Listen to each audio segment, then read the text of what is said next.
Welcome to Talkin' Jets. My name's Ryan, and I'll be your pilot tonight.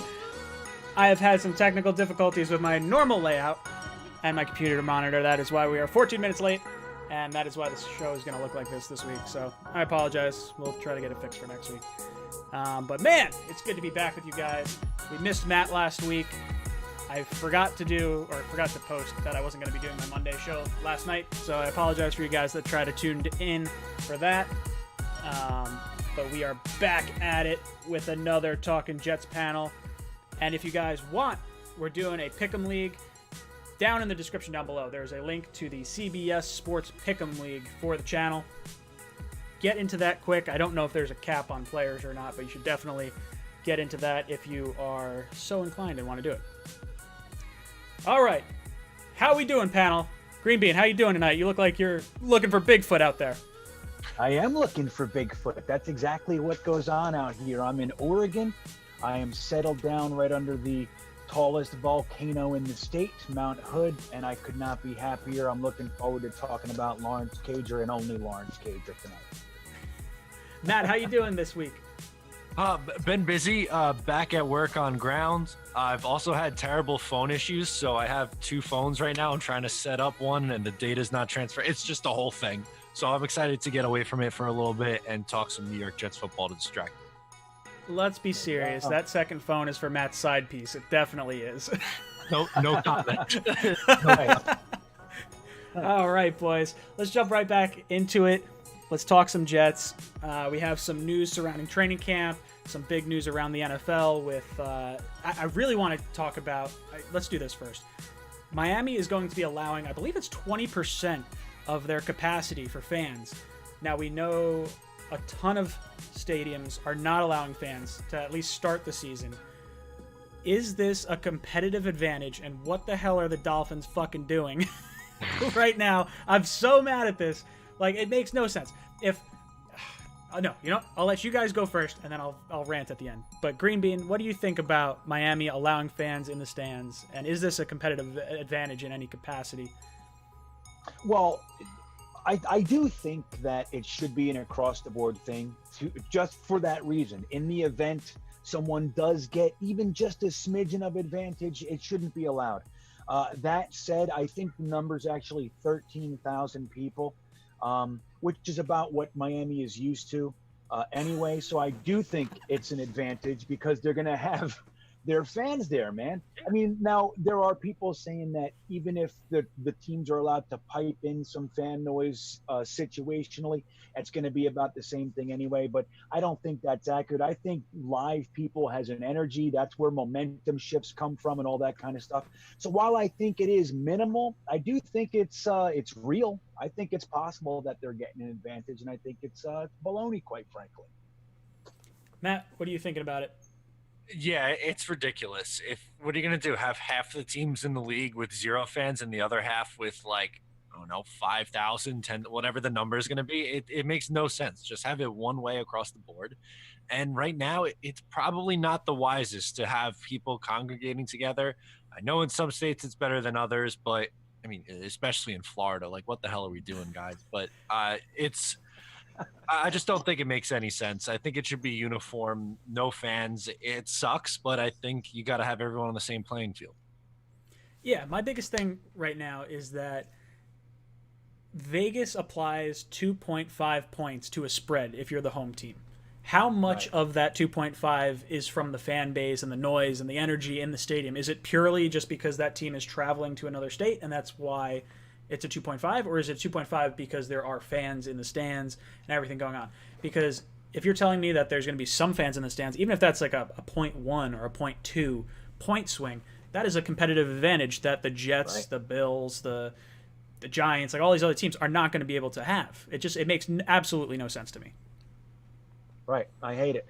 I think it's unfair. I don't know what the NFL's doing. I honestly think that they just don't know what they're doing. I mean, there's so much randomness going on. There was that whole thing with all the false positives and all that. They're running around with their chickens, like chickens with their heads cut off. And I don't think they really know what to do, or do they have anything in place to make sure that teams aren't autonomous in this respect? I mean, look at just nationally, each state, and I see it, man. I've been traveling all over the country. Every state, when you cross over a border, it's a completely different mindset concerning this COVID thing. You going just over the border, man. One side, everybody's wearing masks and it's on TV commercials. You go over to the next, they could care less. And so I think that the NFL is having a hard time getting a grasp on that when the country can't even get a grasp on it. But when it boils down to, just like you said, there's a reason that the home team gets that 3-point advantage when betting, because there is an advantage. So I think it has to do with the energy and the people in the stands and all that. So it's kind of crappy. Which other team said that they're going to do it? I think Buffalo said that they are not, at least for the first 2 weeks, right? So during our game, it'll be empty. Nobody jumping off and breaking tables and all that kind of stuff. So that'll be nice. Right. Yeah. From what I heard, what I initially remember was Dallas, or Texas rather, was going to allow, I think it was 25% capacity or 20% capacity. They started at like 50, and then I'm pretty sure they knocked that back. My computer screens are all jacked up, so I'm not going to look it up, Matt. If you have the technology and can see what the capacities are, I don't know if you'll find anything relatively quickly. What, Joe Robbie or Ralph Wilson? What the hell are you talking about? Did you see? Well, I know. I know. Joe Robbie's Miami. Yeah. I still call it Brendan Byrne Arena, dude. So over there in by MetLife. What are you gonna do? Dude, I'm old. I don't understand. Who did you want to see, Rye? I'm going through right now the list. You can see Texas, but just like, do you know what capacity? Like, what teams have what capacities? Is there a list of like Dallas? Yes, but it says to be determined as of last week for how many the percentage. And Houston's no for the first game. Beyond that, percentage to be determined also. Yeah, so man, so Miami's just screwing all of us. That's what it is. Those goddamn druggies down there. All their cocaine and ridiculousness. Florida's the way. That's where I lived. I lived right next to now it's Hard Rock Stadium, but I lived right in that area for years. But the only reason the NFL keeps the Miami Dolphins is because they like having Super Bowls down there. That's it. Nobody goes to the games. They put that roof on there. At least they can shade the people that do go. Nobody cares. There is very few real Miami Dolphin fans. I mean, they do exist. Don't get me wrong. But there are more of them, of the real Miami fans up in New Jersey and New York, than there are down there in Miami. They couldn't care less. If they're not winning, they don't go. Yeah, down south, it's all about the college football anyway. I noticed a lot of like FSU, Florida, Alabama, basically any SEC team. They're all way more, I don't know. The fans come out more for them than they do for their own teams. Maybe aside from like the Saints or like teams that are like really good. I don't know. Just sort of my thought process or what I've observed. No, the winning definitely helps too. If it's a good team, they'll show up. Yeah, I guess it's no different than the Jets. The Jets' house empty as MetLife when the Jets are stinking. It's like all the entire other team's fans.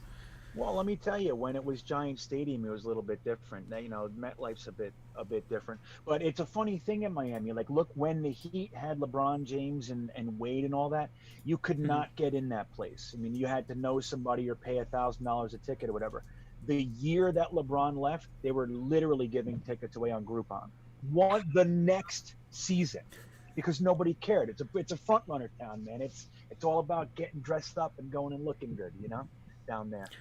So anyway, Miami sucks. Did we talk about how much they suck yet, or what? Oh god, they're gonna finish in the bottom of the division. All these, I don't know if any Miami fans actually tune into this stream. We get the Dolphins fans, we get the Bills, or we get the Patriot fans, we get the Bills fans more so than not.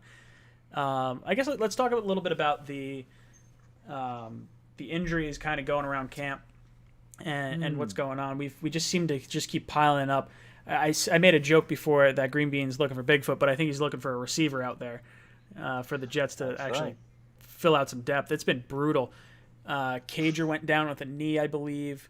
Perriman is it an ankle or a knee that's swollen right now? His knee. Yeah, he'll be back, I think, Saturday. Before.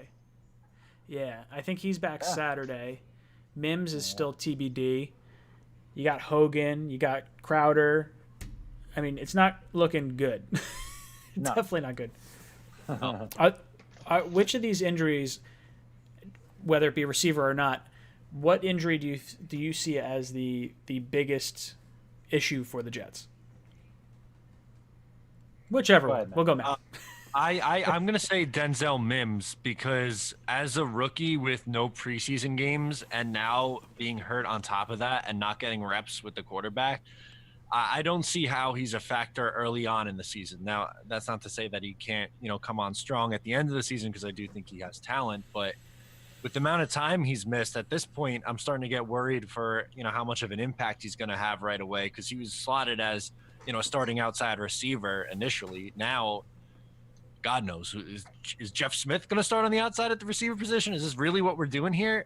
It's getting pretty rough out there. Green Bean, what about you? No, I agree. I mean, it's Denzel Mims, but followed by Perriman close second, because here's the thing. I mean, look, Mims's injury is I mean, if you look around the NFL, wide receivers are hit as a positional group the hardest of any other position group right now. We were there was actually a thread on Jet Nation with all the listed receivers that have gone down for one reason or another. In truth, we're actually kind of lucky with the types of injuries that we're having. A lot of other teams are having a little bit more severe injuries. So there's that. But I think, when you look at Denzel Mims' hamstring injury, while it can linger and all that sort of stuff, they're just taking it slow and all that. He could more than likely be back, but it's concerning. Perriman, half of the knock on him is that he's injury prone. I mean, he lost that whole year. I think it was his rookie season, if I remember correctly. He was out with the knee. He got injured again later. So this guy, part of why he is a bust so far is because of his injury history. So I think that's more concerning. He's the guy that's supposed to replace Robbie Anderson. I know Mims got his number, but Perriman is the guy we were hoping that fills that speed role and all that sort of stuff and develops into a true number one. So while I'm more concerned with Mims because I look at him as a long-term, that's our guy. I think Perriman might actually end up being more concerning because that guy can go down and never come back. Yeah, I agree. That's definitely where I fall on this. Perriman was someone that I was really excited to see this year. Not that I wasn't excited to see Mims, but at least you have 3 more years of contract, shortened no preseason, shortened training camp. Like there's a lot of issues kind of stacked against him. With Perriman, this has kind of been the MO. It's been, the nagging injuries. It's been, it sounded like him and Darnold were clicking too. So I really want this to work. I'm really excited to see what he's got this year. And it sounds like he was just blowing the doors off cornerbacks left and right. So hopefully it's something minor and he's back on. It was Saturday, I think, is what they were saying for this week. It's going to be interesting. How far away are we from our first game? What are we? Today's the 25th, so what are we, the 13th? Yeah, it was 3 weeks on Sunday. 3 weeks on Sunday. Oh, God, it just can't come fast enough. It's just been brutal without sports right now. Or I shouldn't say without football. I'm excited about September 5th. That's when we got to cut down. That's when it's going to be crazy town. We got to get down to 80, right? Got to get down to 80 players. That's going to be nuts, man. Because all these other teams with all these injuries and everything, it's going to be crazy out there, quite frankly. I don't know. I think there's going to be a lot of switching of players. The bottom end of the rosters are going to switch all over the place on September 5th. It's going to be crazy. So that might be what Joe Douglas is waiting for, too, rather than just going out and signing Demaryius Thomas. I don't know what it is with Demaryius Thomas. There's lots of teams that need a receiver, and nobody's signing them, so I don't know what that is. Anybody have any inside info on that? No, yeah. I was surprised that they didn't bring him back ahead of Chris Hogan. I would have thought that, I'm not even really a big Demaryius Thomas fan, but I feel like he fits more of the need than Chris Hogan does. That's exactly what we were talking about last week, too. It was like DT probably should have been the call before Hogan. He knows the offense. He knows Sam Darnold. It just seems like it fits. I don't know if Hogan was just cheaper and that's why they went with him, or if they genuinely think he's a better, option. He might be. I don't know. It feels like DT should have been the first choice there. Side note, speaking of cuts, One of our favorite edge rushers from the draft, Curtis Weaver, the 5th-round selection from the Miami Dolphins, was just cut due to injury, and he is on waivers. So that's I think Cleveland picked him up. Mother frigger, one slot ahead of us. That's the second time they did that to us. They took a cornerback from us too. Yeah, I don't even know if we put in a claim. I gotta double check on that, but I'm pretty sure it was Cleveland who scooped him up. Of course, Cleveland's dealing with their own injuries. They lost Delpit for the year. Mm-hmm. Yeah, Achilles, right? Or Achilles or ACL? Achilles. It's torn. Yeah, he's gone. Yeah. Gone for the year. That sucks, man. And Grady Williams is screwed up too right now. Yeah, he's missing all the time. I hate the Browns. I have a whole story of when, I don't know if I told you guys, but I went to when the Browns came back, I went to that game. Their first game back as the Browns, and I got into this huge fight. I was there to welcome the Cleveland fans back. I was so happy for them, and I ended up going and getting arrested, all this kind of stuff. But so I hate them. I really do. I hate almost every team, but the Browns in particular, I just don't like their fans and all that. But losing your a top couple round rookie in training camp is just the worst. It really is. It was like the Bengals with Jonah Williams last year. I remember Fowler went down in 2015 before he got into a game, and it's just the worst thing to have to wait 2 years before you can even see if this guy is anything. And now he's coming off a major injury, so he may never be what you hoped he was. It's just I feel for Delpit. I really do, and I liked him a lot coming out. And I think it just sucks. This situation in the NFL this year is rough, man, because these guys are trying to play hard. They're trying to get up to speed, and you can see it all around the league. But when you lose someone for the year, especially a rookie, it sucks. I hate it. Yeah, and we were talking about Weaver a whole bunch on that draft show, I remember, on day 3, and he ended up going in the 5th round, if I'm not mistaken. A lot of people thought he'd go in the late 3rd or 4th round, and now Miami ended up taking him. He's gone. He's with Cleveland now, and who knows? I mean, they have pretty good edge rushers to begin with, but maybe he gets a look. Yeah. No, I think that's going to be huge. We can talk about other players around the NFL as well. There was a big-time safety contract. We have the new highest-paid safety out there in, Arizona. Just paid Budda Baker 4 years, $59 million. Jamal Adams has 2 interceptions. Yeah. Guess how many interceptions Budda Baker has? 0? Yeah, right. Zero. He got $15 million a year as a safety with 0 interceptions. Thank God we traded Jamal. Holy smokes. Right. His whole thing is tackles, right? He had 148 tackles or something, 47 tackles. He has less sacks. He has no picks. I mean, what are we valuing anymore? It doesn't make any sense to me, especially with the salary cap going down. I don't know what – I mean, I think this is just bad teams do this stuff. Mm-hmm. You know what I mean? I don't know. I mean, they're supposed to be a good team coming up, but I don't know. I really like Budda Baker. He was actually, if we wanted a safety before that draft, Budda Baker was actually the one I really liked a lot. Towards the back end of the first round. No, I think he was 2nd round. Yeah. I think he went just before Marcus Maye. It was okay. A few picks, if I'm not mistaken. I really like him. I think he was out of, was it Kansas? It was a purple team, I think. I can't remember off the top of my head. I'll find it. I could be wrong. But yeah, dude, Budda Baker getting $15 million a year, or $14.9 or whatever the number actually wound up being. That's a ton of money. I want to say it was $33 million guaranteed, so it's basically a 2-year deal with a $10 million signing bonus. So,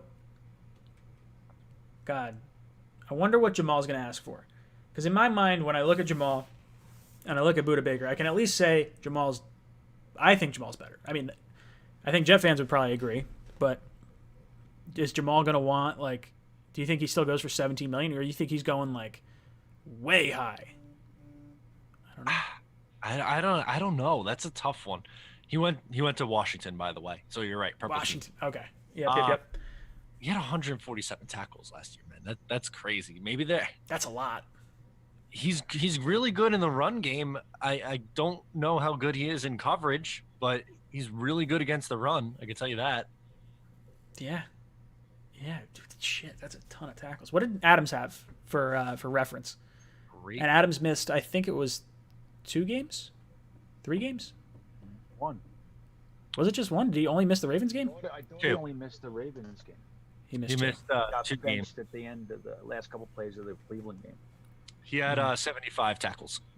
Wow, he had twice as many tackles as Jamal Adams. Yeah, so Jamal Adams is worth what, $7.5 million? That's kind of where I'm reading between the lines here. Damn, 140. Okay, you know what? I have a hard time backing up Jamal with those kind of stats. Jesus, 147. They're different kinds of players. Are they though? I don't know if he's up around the line of scrimmage and he's like getting that many. I don't. That's a lot of tackles, dude. Jamal can cover. I don't know how well Budda Baker covers. That's fair. Somebody in the chat just said that he gets beat a lot. What was it? Mitt Flair just said, Buddy gets beat a lot. Give us some stats, Mitt. Come on. Don't throw that shit I'll at jump us. over. Let's see if I can get. I'll get the Pro Football Focus up. See if they, because at least they give like a run grade and a coverage grade. Not that it's means anything. Who knows? I like looking at it because it's kind of a metric. Position. We're going safety. Gotta go by name. 81.3 against the run grade for Budda Baker. That's crazy, yeah. And coverage grade 64.8. Pass rush 66.2 with a defense overall grade of 71.4. Pretty freaking good. He's in the box for 340 snaps. He played the slot for 182 snaps. Played free safety 544. Free safety, that's like... It doesn't show, like... I guess in the box would be like strong safety because it doesn't show the other. It doesn't show the other stats. I wonder what Jamal is out of curiosity. Keep those numbers up for me, Matt, and then I'll compare them to Jamal's. So Jamal's run defense. What was Budda Baker's? 81.3. So Jamal's was 78.3. What was his coverage grade? Coverage was 64.8. That was Budda Baker. That was Budda Baker. Jamal's was 87.5. Right. Yeah. And then I think his pass rush grade was what, 80 something? For Jamal? No, for Budda Baker. No, pass rush 66.2. Jeez, okay. Jamal's going to get paid. He has a 90 pass rush grade. Jesus Christ. Yeah, this was good news for Jamal Adams. This was a very it's good news for signing. the Jets, too. Look, we got out of that, got out of the Jamal sweepstakes at the perfect time. Right. There's no way you can hate that trade if you're looking at these numbers and that contract. Yeah, look, and there's the whole thing, which is legitimate, about this particular draft being more of a crapshoot than ever before. I think that's an accurate assessment. I mean, I'm hoping that they at least have a combine, or some of these conferences put some games together. But no matter how you slice it, it's looking like it's going to be a more difficult draft than ever before. Like we've talked about on here, I think that this is going to benefit the teams that have solid scouting departments, and we happen to have that. So I think that we'll be at least ahead in that than some other teams. So, but even with that being considered, getting out of the situation where Jamal Adams, as good as he is and as much as I do like him as a player, getting the headache and the this much money to pay a safety, getting that out of your system is a positive, no matter how you slice it. We're still going to be benefiting from this trade 2 years from now when we still have two first-round draft picks. So I don't think there's any way to spin this. And I've talked to a couple. I'm in the Pacific Northwest right now. This is technically the bottom end of Seattle country. And I've talked to a couple people, and I haven't talked to any fan outside of internet trolls that were in favor of this. Like, yeah, it's great. They all think that they paid too much for this guy, and they're all nervous about what he's going to want. Don't forget, Seattle had to get rid of players last year, good ones. Frank Clark, they had to get rid of Frank Clark last year because of money. They couldn't pay him. So believe me when I tell you, Seattle's benefit about the Jamal Adams trade is they're not wanting to pay him. They got him on those 2 years for cheap. They're going to want to keep him on those 2 years for cheap, and next year the shit's going to hit the fan. That's what's more than likely going to happen. Jamal will be happy because they're going to win a little bit. But I'm glad, just like you said, Ryan, I'm glad we're not involved. It was a daily headache since the trade deadline. He has not stopped crying since that day. And it's baloney. And he's going to want about, I think, 17 is the floor. 16, 17 is the floor for what he wants. Yeah, I think it's going to be agree on that. Yeah, go ahead, Matt. Sorry. I was going to say, at minimum, I think it's going to be 17. I would be absolutely stunned if it's anything less than 17 million. And I'm with Green Bean. I think they're going to try to ride this out without paying him for as long as they can. And I wouldn't be stunned if he hits the open market. And he'll be dancing on IG Live talking about getting paid, hundreds of millions of dollars or whatever. But, I mean, at the end of the day here, he's going to bounce around from team to team if he continues down this path that he was going anyway. So, I mean, yeah, Seattle's in a much better situation than the Jets, but I don't think they're going to pay him right now either. They'd be stupid to. And they can't. No. It doesn't make any sense. I feel like the franchise tag is looming. Like, there's no way Jamal's going to sit out of a franchise tag. Like, he might be upset and might kick and scream, but what is he going to do? He got to see what happened with Le'Veon Bell. He lost an entire year of contract. I don't think he wants to do that. I think he's going to get tagged by Seattle. I think he's going to be there 3 years. I think that's what's going to wind up happening. And I agree with you. They're going to ride out those cheap years. I saw someone in the comments say, let's gauge Marcus Maye against these two as well. Matt, do you still happen to have Buda Baker's Pro Football Focus up, or did you click out of it? I do. So Marcus Maye, run defense grade 67.6. Where was Buda Baker's? 81.3. Okay. Coverage grade for Marcus Maye 77.4. What's Buda Baker's?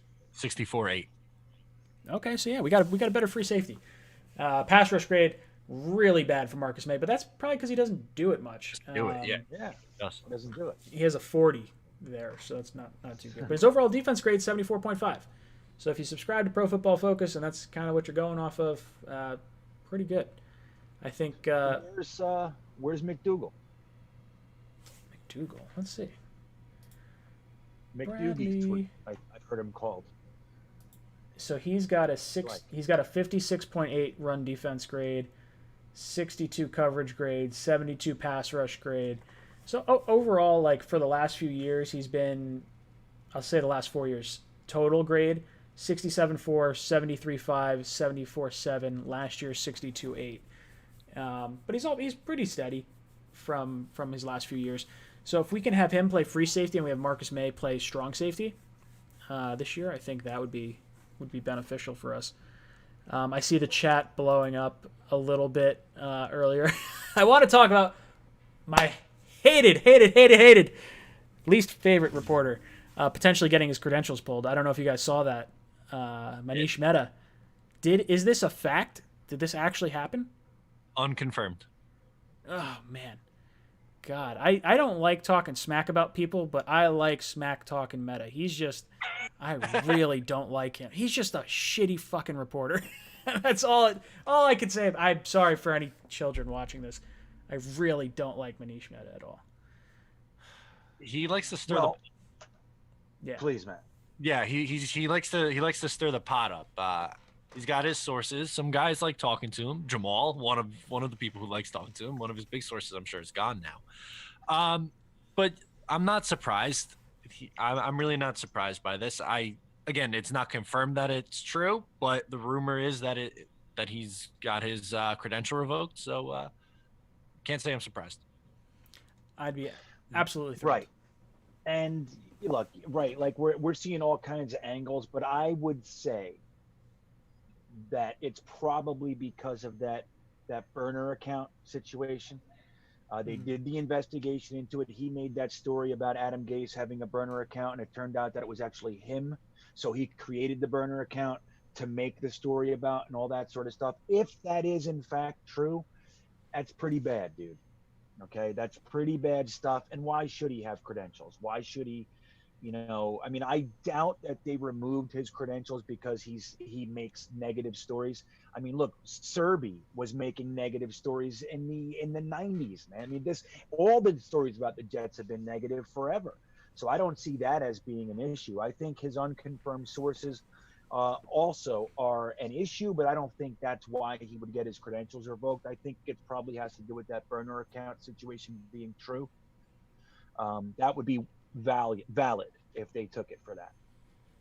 Yeah, I think that would make sense. I don't think it was the Jets that took it away. I think it was the NFL itself that. Well, the rumor is the NFL, according to was it Boomer and Gio? I think was the ones that said that earlier. Well, I thought I heard that the Jets did it with the NFL's support. Oh, maybe that's possible. It would make perfect damn sense. Yeah, I think that's the way. I think Greenman's right. V-Man, thank you for the super chat. He says 2 days till 24. Happy birthday. By the way, with wide receiver so thin, how far can we go relying on running backs and tight ends considering how strong those rooms are? I think we're going to have to. I think you're going to see a lot of 2 and 3 tight end sets this year. I think it's just because of the injuries, because Mims isn't going to be ready. I think you're going to see, when Perriman is healthy, you'll see him on the outside. You're going to see Crowder. You're going to see probably Herndon and Griffin both on the field at the same time with Bell in the backfield. And then you can see them swap out maybe Gore and Bell at the same time. Like I think you're going to see a lot of 2 running back and 2 tight end sets this year. Green Bean, what do you think? Yeah, how far can we do that? I think we can take it right to the Super Bowl. That's what I think. Yeah, I love it. Look, no, but here's what we do. If we have some 22 personnel, right? Our 22 personnel would look like this. It would look like Bell and Gore or Pirine, right? Mm-hmm. Out there with Herndon and Wesco, let's say, okay? Or Griffin. And then the receivers would be Crowder and either Mims, Perryman, Hogan, whoever's healthy. That doesn't sound better? That doesn't sound legit to you?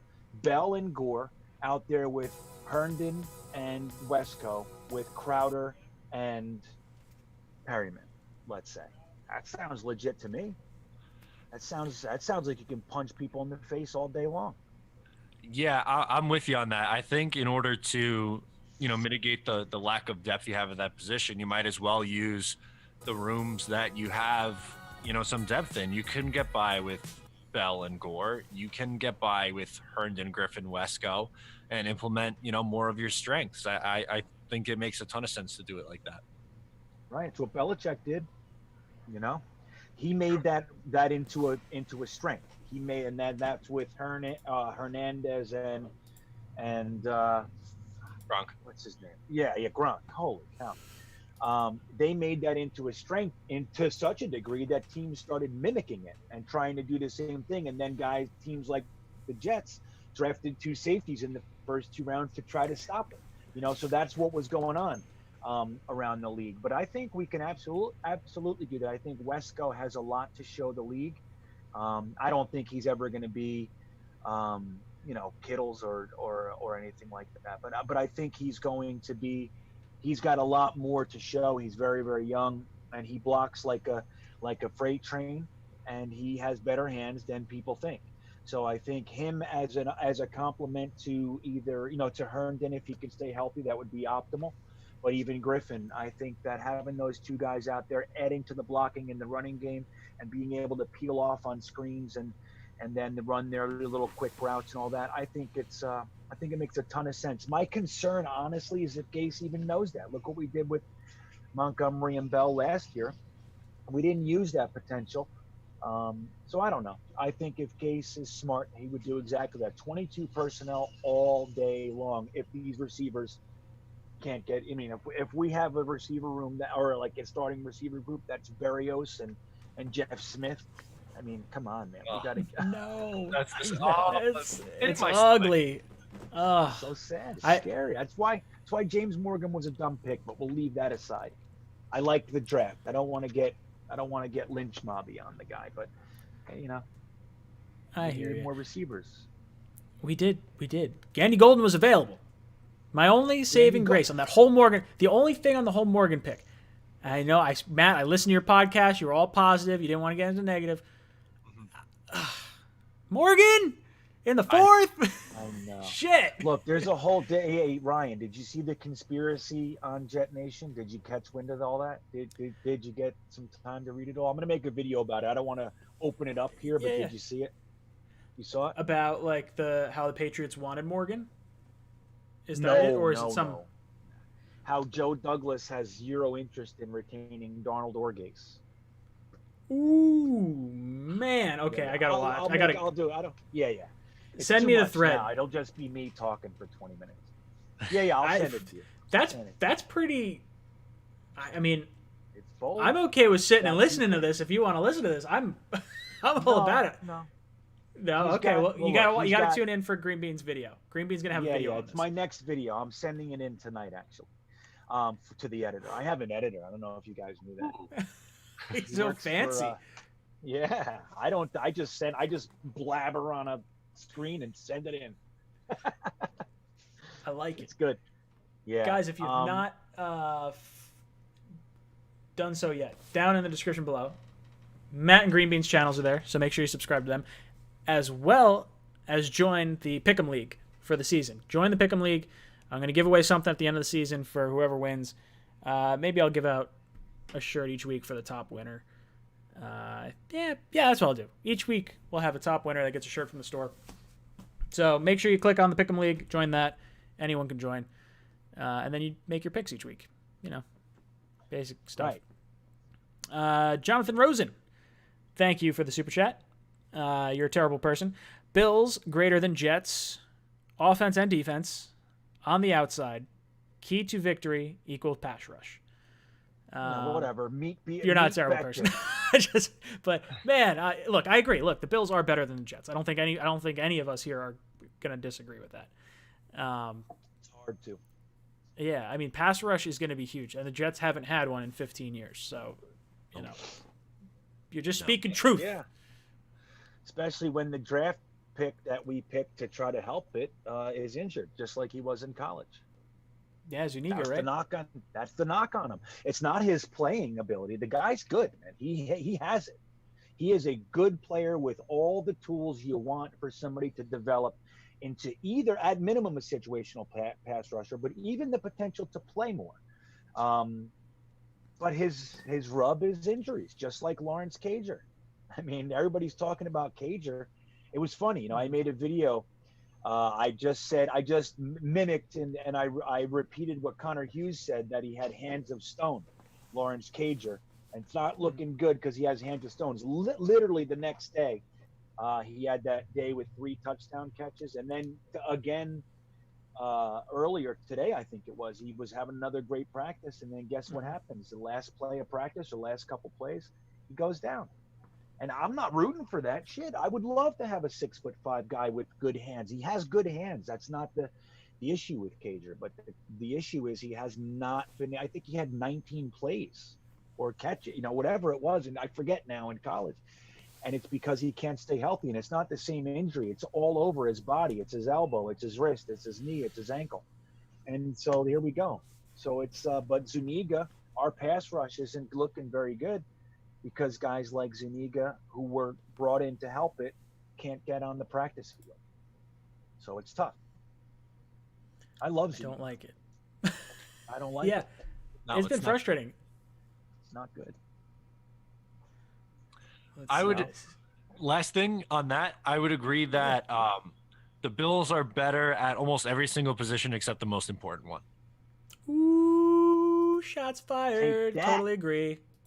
Agree. I think Sam is going to prove this year that he is the best quarterback in this division. I think it'll happen. I have no problem admitting the Bills are a better team right now. I have no problem admitting that Josh Allen has had a better career to this point. Right now, but I, in my heart of hearts, fully believe Darnold will be the better of the 2 quarterbacks. And Green Bean, I swear, if your conspiracy theory is right, Douglas is on like booting Darnold and Gase out. I'm going to be on a very upset. I'll say one thing about it. The part of the conspiracy is James Morgan, a little portion of it, but the other part is that Douglas has 2 first-round picks, 2 third-round picks, 2 fifth-round picks. All in this draft. where there happens to be a lovely, long-haired, very good-looking young man coming into the league, and so who knows? He's got the ammo if he wants it. And we're just gonna do 2018 all over again, where you have to We're trade just up. gonna Reset. reset. Guys draft underneath. Right, but what does Douglas care about what we endured? Yeah, he's got 5 more years. He He can do whatever he wants. He can do anything. And it's like Matt. What another part of this is, like Matt has been saying. I watched this Matt O'Leary character, and I pay attention to what he says. Yeah, it's religious for me. My son too. We love a little O'Leary time, but I don't think, and this is what Matt said, and I agree with. I don't think this friendship between Gase and Douglas is as brotherly as a lot of people seem to think it is. I think they're fine. I think they're friends. I think Gase knew that Douglas would be much better than Maccagnan, and very few people actually like Gase. So that's somebody he has a relationship with. So let's get him in here. I think that's all true, but I don't think that means that Gase is safe. If Gase is 2-6 at the halfway point, I think Gase is toast. That's what I think. And I think Douglas has no qualms doing it. I think he's cold-blooded. And he should be. I would agree with that. I think I did see that on your channel, Matt. I think the friendship between Gase and Douglas is definitely overstated. I think Gase is not safe beyond this year if he doesn't perform. I think Green Bean hit it on the head. I think Gase knew that Douglas was going to be a better person for the job. I think by all accounts, it seems like Douglas is better. The moves just seem to make a little more sense. But yeah, I don't think Gase and Douglas are buddy to the point where we would have that issue that we kind of had with Rex, where he didn't move. More so, he didn't move on from bad players because they were his guys. I don't think we're going to see that with Douglas and Gase. Matt, what are your thoughts on it? I know you've been talking about it. Yeah, so I mean, they just worked 1 year together in Chicago. Are we to believe they have this ultimate bond? I mean, maybe, but they have this crazy bond over working together 1 year. I think there's a mutual respect. I'm not saying that they hate each other or anything like that, but the fact that a lot of people are like, oh, they're best buddies. I don't know if I'd go that far either. I think they just have a working relationship, and like kind of what Green Bean was saying, like they work together in Chicago, so he at least knows Douglas, and Douglas can work with Gase, who not a lot of people get along with. So I think it makes sense for why he's here. But the notion that Gase got Douglas this job, I think, is not true, because he was on the GM radar for forever, for the last few years, at least it seems that way. And that their relationship, I don't think, is as tight as what the conception is. Yeah, I think that hits the nail pretty much right on the head. It goes with the conspiracy. And we'll see. God, just so we know, I don't really believe in the conspiracy. I think that Douglas likes Darnold, and I think that if Darnold can be the quarterback, the franchise quarterback, all those resources are now usable in other areas. So who the hell wants to start over with a quarterback? But GM, he didn't pick him. He didn't pick Darnold. God, that scares the bejesus out of me. Really I don't like it, man. I don't like it. Finally, you have some semblance of potential with Sam Darnold, because yes, he hasn't played a full year yet. I understand why some people are still apprehensive, but I don't know. You're gonna give up on him at 23? I can't justify that in my head. Yeah, me neither. Just for the record, I'm on the Sam Darnold train. I am. I like him. Although that article, did you guys see the article that came out yesterday about him finally finally being able to focus on actually becoming a quarterback? Did you read that? I did. I read that. That was really good. It was all about, for those of you that don't know, during quarantine, or the beginning parts of quarantine, Sam was quarantined out in California with Josh Allen, Jordan Palmer, and was it Kyle Allen? I think it was Kyle Allen was the other one. So the four of them were out there practicing. We saw all the videotape of Sam throwing on the beach and whatnot, and it seemed like this was the first time that Sam really had a lot of time to focus on his craft and to focus on getting better. Because remember, Sam in high school, up until his junior or senior year, he was a linebacker. He wasn't a quarterback. It's not like this kid was groomed from a quarterback. Like, the growth potential is enormous for Sam. So you think he did, what, 2.5 years as the starter in USC? And, the sky's the limit. The sky is really the limit. I think there's a lot of room for growth. The thing, too, well, Ryan, the other thing that the article pointed out, just like you said about him being a linebacker, was when his freshman year at USC, he was a two-sport guy. He didn't even make the commitment to being a quarterback until he just happened to be good at it. Like, he's like, oh, my God, wow, this is kind of – and that was in last week's One Jets Drive where Palmer, his quarterback coach, said that Sam came to him and said, well, I guess this is actually real now. So can I start to become a quarterback? So that can be looked at as a negative from one perspective, but it also could be a positive that this guy is this good and he hasn't even developed yet. So this is the natural guy we're seeing. If he does develop, but the fear is that when he starts to focus on mechanics and things like that, a lot of these like Brett Favre winging it kind of stuff, this magic goes away because now he's thinking a lot. I don't know. It's interesting stuff. It's definitely interesting when there ain't shit going on.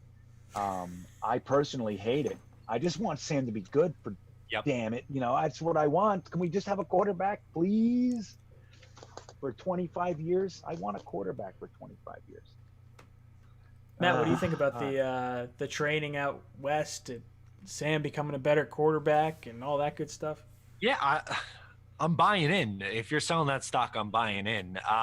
I definitely think that what we saw in his first 2 years was more just raw skill than like a well-developed craft. I think a part of it is, honestly, he was running for his life at times. And when you're a quarterback who doesn't have a good offensive line, sometimes you have to do those improvised things, like where we saw in his rookie year against Buffalo, and he rolled out to the right and rolled out to the left and found Robbie Anderson in the end zone. That's not, you can't really teach that. But if you start to get that kind of stuff under control and you don't necessarily have to do all that, then I think it could be more beneficial to the Jets long term to have somebody who's maybe a little bit more responsible and doesn't have as many of those, like Green Bean said, like those Brett Favre head scratching plays. Yeah. I don't like it. I don't like what I'm hearing. I don't like it at all. No, it's funny. There was somebody in the chat, Liam, said Green Bean killed the vibe. And I'm sorry. It wasn't my intention. I promise. We're just talking. You know those commercials that say, if this thing lasts longer than 4 hours, call a doctor? I had such a big old chubby for Sam Darnold, and Green Bean just destroyed it. Just ruined it. Now you don't have to go to the doctor. I don't have to go to the doctor. Damn it. All right. Let's get to some phone calls here. I'm going to put the number up on the screen in just a second, and I just realized now I have to try and get Google Voice up with all this chaos that's going on my computer right now. So if it doesn't work, then I'm just not going to do calls today. So we'll see. But Google Voice is open. Ooh, remember, keep your questions short because I have to reiterate the questions to these guys. They're not going to hear your question. So just keep it short for me. Holy cannoli. I don't know. Guys, make sure you join the Pick'em League. Down below in the description, there's a link to it. I'm going to be giving away a hat, shirt, or mug every single week to the top winner each week. It's a lot of fun. I think we had like 50 people in it last year, so hopefully it'll grow a lot bigger this year. Green Bean's kicking it back there. I know. I want to see a Bigfoot just go like that. We saw the alpacas 2 weeks ago. Where were you last? Last week you were just in front of the camper, I think. Where was I? I don't think we had anything fancy last year. I think you were just in front of the camper. You were in Washington. Yeah. Or no, you were in Oregon. I just you were definitely in Oregon. It was all you had. You stayed all the way. I got a call coming in. Call from. Sorry. There you go. TJ from Florida. TJ from Florida. What's up, dude? Hey, how are you? Hanging in there. All right. What happened to Gangrene? So he got another job. He's working for Amazon, and he's going back to school. So he wasn't able to commit full time. And I also just kind of wanted to power through some more phone calls and whatnot. So that's basically the gist of it. And you can get I really like that you had that guy that does the X's and O's.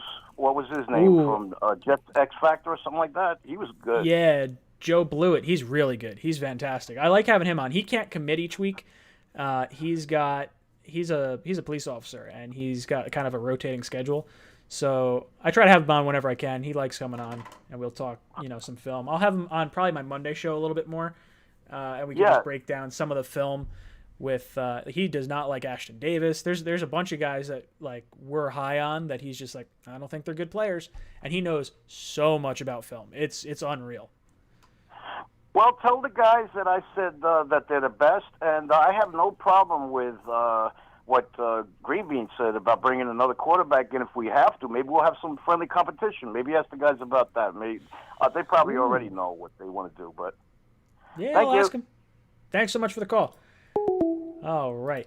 So he is asking, well, sort of asking. He was excited. He liked Joe Blewett. He was wondering where David went, and then he wanted to get your opinions on. He thinks Green Bean is correct with, maybe we do want to go for another quarterback, bring in some competition and all that sort of jazz. And he says you guys are great. So it's a whole lump sum of questions. I think I got them all. What's going on? Yeah. I can't.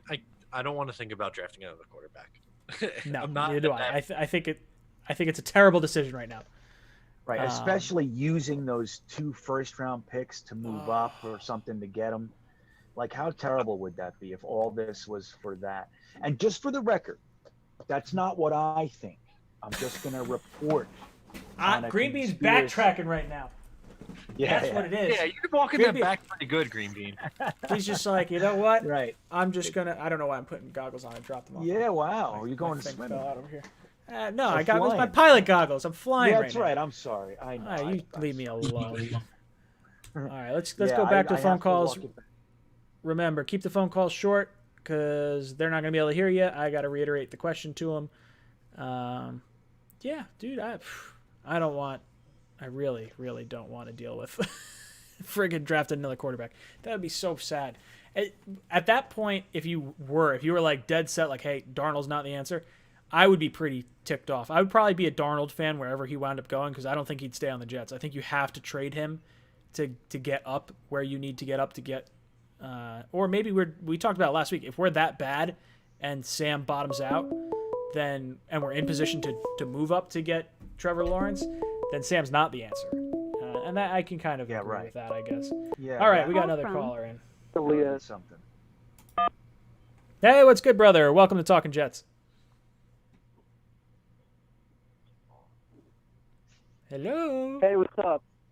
Hey, what's on your mind? Do you think it's worth it holding on to as much linebacker depth as we have, considering that I don't think there's going to be 2 linebackers at the field a lot of times with Brian Poole in the nickel? Because you're going to have, obviously, your 3 guys up front, Jenkins, and whoever your other guy is on the other side, and then your 2 corners, your 2 safeties, and then you're not going to be able to have 2 linebackers if you have, obviously, Poole playing in the slot. So do you think we should maybe look to cut or try to make a move in that department? Ooh, okay. Interesting question. Haven't heard that one. I kind of like it.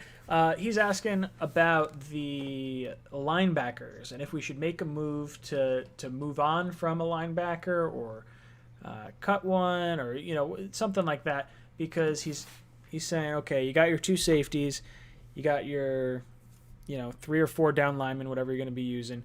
Corner-wise, you got Desir, you got Bless Austin. You're probably going to have Brian Poole out there a lot.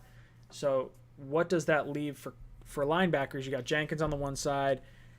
I would say no. I would hold on to what we have. I mean, I think with losing CJ Mosley, you want to have some depth there. Avery Williamson still coming back from an ACL. I don't believe he has actually fully practiced yet. I think they just pulled him off the PUP list. I think he's just doing like things on the side right now. So I would not move on from any linebackers at this point. But I do understand the thought process. If you are only having 3 linebackers play, you have Jenkins on the one side, you got Avery Williamson in the middle, and then on the left side, You're hoping it's Zuniga or Huff or some type of pass rusher, I would think. But you're gonna have to rotate guys in and keep them fresh anyway. Injuries happen. I wouldn't like to move on from any linebackers. Matt, what do you think? Yeah, I like the Jets linebacking core. I wouldn't want to change too much of it. I think they have relatively good depth there. Specifically on the inside, you have Avery Williamson, who we know in 2018 was really solid for this team. I think he's going to come back and play a big role.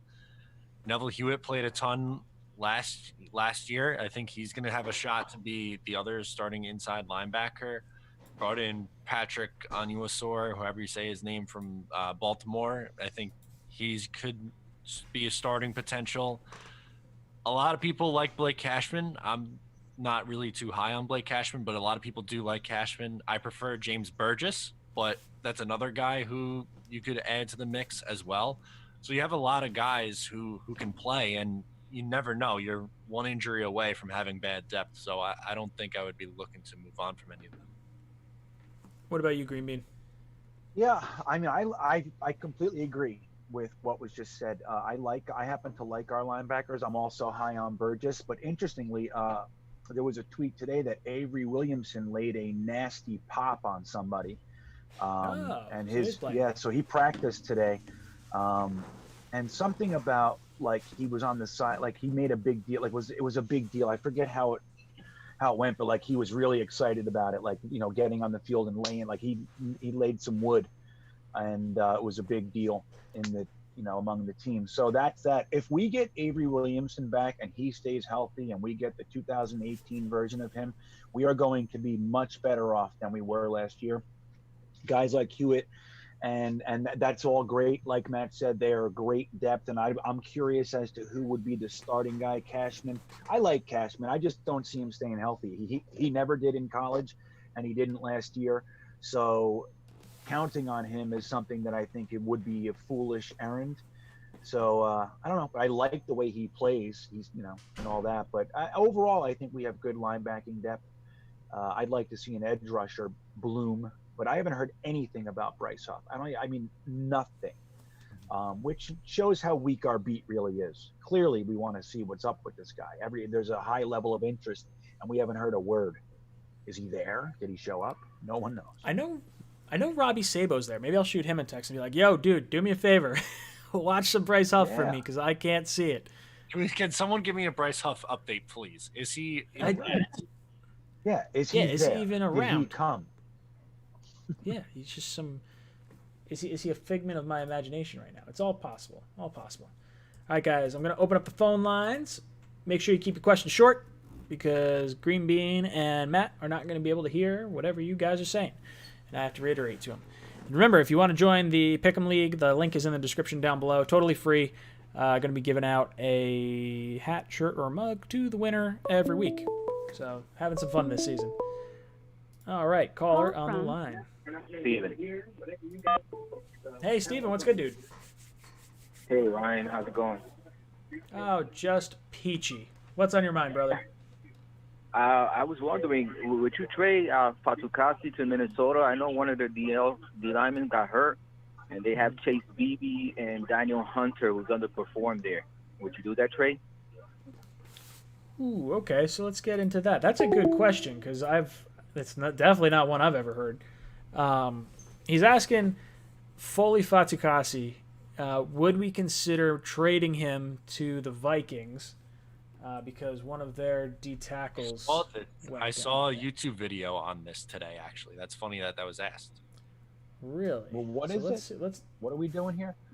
Trading Foley Fatukasi to the Vikings. Let me see. Where is he on here?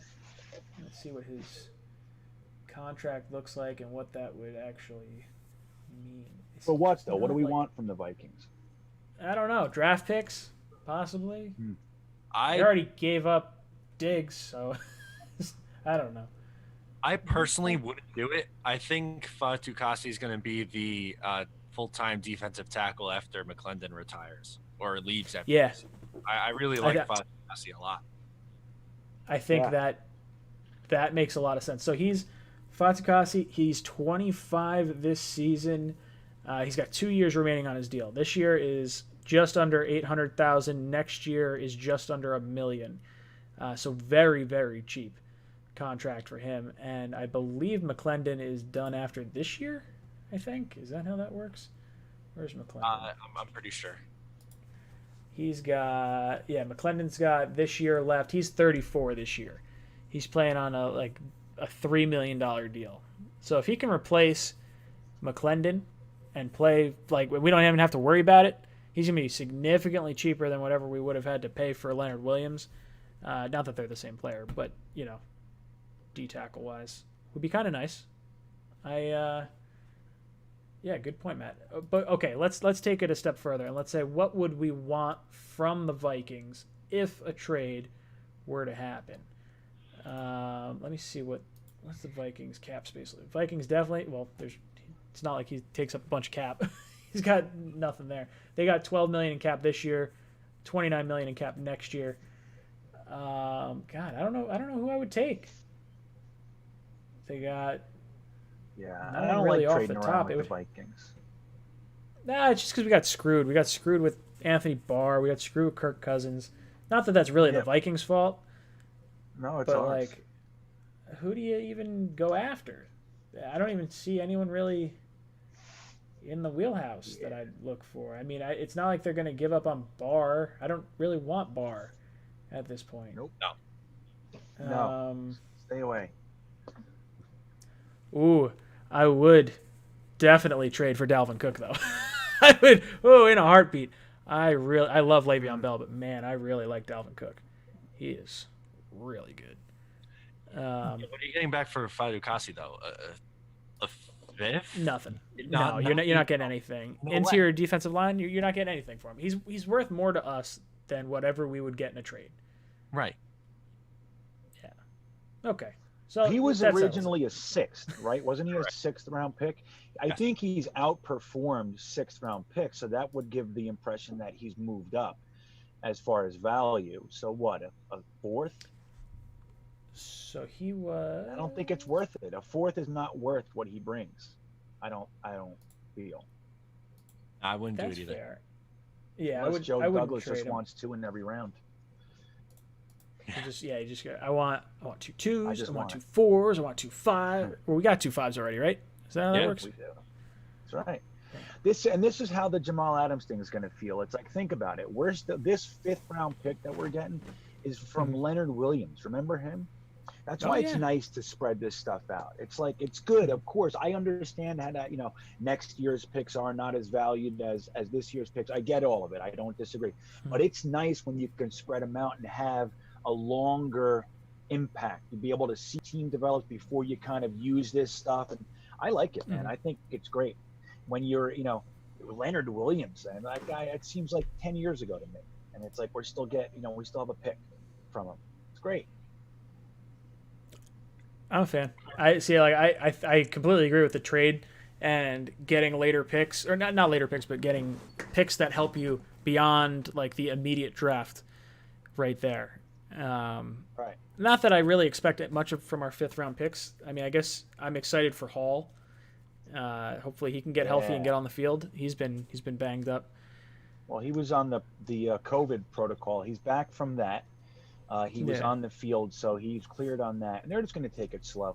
At the end of the year, or 2021, I honestly think there's a good chance for Blassan Austin and Bryce Hall to be our starting cornerbacks. And that would be great. Let Desir go. Let's have Quincy Wilson and Lamar Jackson, all these guys, these younger guys with potential in there. Get all these old dudes out of here, man. And let's let the young kids with potential stick around. Yeah, Bryce get some Hall's speed amazing. on the field. I'm excited. Please. Right. All right. Speed. Imagine that. That was a good question. Now, phone lines are back open. Remember, keep your questions short because I have to reiterate to Green Bean and Mr. O'Leary. Caller on the line. Call from Joe. Joe, what's good, dude? Welcome to Talkin' Jets. Hey, Ryan. How you doing? I'm hanging in there. Just another day in paradise. How are you doing, Joe? I'm doing great. I mean, Sam Darnold's looking good out there in training camp. So, I mean, hopefully we make a Super Bowl someday, at least with him. I got my fingers crossed. I got my toes crossed. I got everything crossed. I'll have my eyes crossed soon if I have to keep hoping this team's going to do well. What's on your mind, brother? Actually, I got a question for you guys. Would you trade a 2022 first-round pick and a 2021 second-round pick for Juju Smith-Schuster? That's my question. Ooh. All right. So he's asking, would we trade a 2022 first-round pick and a 2021 second-round pick for Juju Smith-Schuster? No, too much. I wouldn't do that. That's a lot of assets. I mean, it's way down the line. So if you're saying that first-round pick in 2022 is equivalent to like a third-round pick because they're supposed to lose like value like 1 round each year that you have to go back. Then you're saying a third-round pick and like a... Well, 1 second should be enough. 1 second. I think so. Thank you, Matt. Yeah, that's it. 1 second. second. Anything more? I honestly don't even want to trade for him. Now, if it keeps kind of going on this trajectory, then sure, I would trade a second-round pick for him. But I don't think... I think the Jets have a really good shot at getting him next year without trading for him. We're going to have a shit ton of cap. We're going to have, the connection with him and Sam there. I think Pittsburgh is going to hold on to Juju this year because they got Big Ben right now. Mm-hmm. I'm not convinced that Big Ben's going to be there beyond this season. I think this might be his swan song. And because they got Dupree, they got who else they got on that team? It's like Dupree, Watt, and Juju are all up for contracts. Maybe I don't know if Watt's up for it. Watt might have another year there, but he's going to have soon. Yeah, they have a huge. They don't have a lot of cap. I'll pull it up real quick. They are very, very low on cap right now, and I'm pretty sure after the season, although if Big Ben retires, that could throw a huge wrench into their whole system. Yeah, that probably opens it up.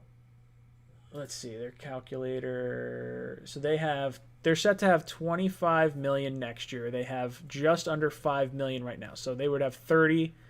Oh no! You know what? Sorry, hold on. Wow, that's way wrong. They have no cap space next year. This is projecting the cap is going to be $215 million, and we should all know that it's probably going to be $175 million, which means they got nothing. They have no cap. So Big Ben next year. I don't think he can retire. Because I think if he retires, all that cap hit accelerates to the final year. They're going to have to cut him. That might be what has to happen. Because they'll save $19 million. That at least gets them in the positive to sign their draft class. And then you have guys that are like Bud Dupree, Villanueva. I don't know. There's a whole bunch of guys that could potentially not be returning. And then Juju. Like, Juju's going to make way more on the open market. Even if Juju's between $12 million and, like, $15 million or something like that, if that's where he winds up falling, Steelers can't afford that, even, like, without Big Ben. No, you still have to sign Villanueva. You have to sign Bud Dupree. You're going to have to pay CJ Watt. Like, how are you coming up with the money? Right. Yeah, you can negotiate contracts around and whatnot, but you're definitely not going to... It's not in their favor. There's no way they have enough space to keep all these guys. You're probably, if I'm looking at it, I'm probably letting Juju walk. I'm probably letting Dupree walk. You're going to have TJ is going to be the guy you're going to have to sign. He's only 26 years old. And then he's going to need a huge contract because he's going into the final year of his deal in 2021. And that's a $10 million deal. So, yeah, I think they're going to have to. They're going to have to let him walk. I would not trade for Juju Smith-Schuster right now. Unless it was a second. Like, if you want to convince me, like, hey, our wide receivers are so bad where they keep getting hurt, and we have a shot to get Juju for a second. It's almost like the same thing with Ngakoue. Like, I like Ngakoue, and I think we might have a hard time trying to reel him in free agency with all the other competition.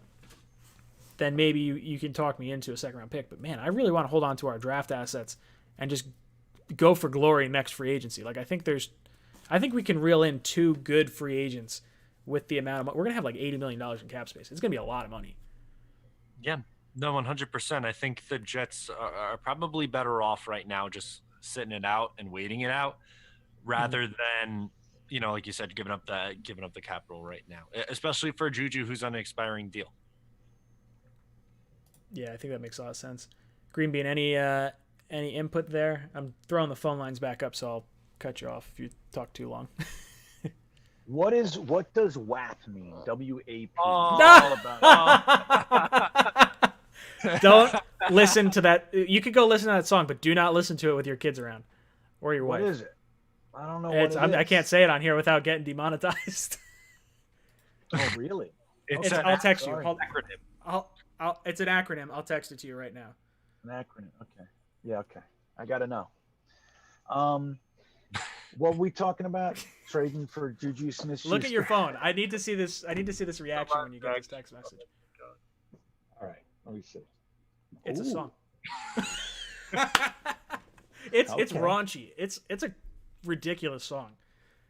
Yeah. It's put it on your headphones later on and just I'll check it listen out. to the lyrics.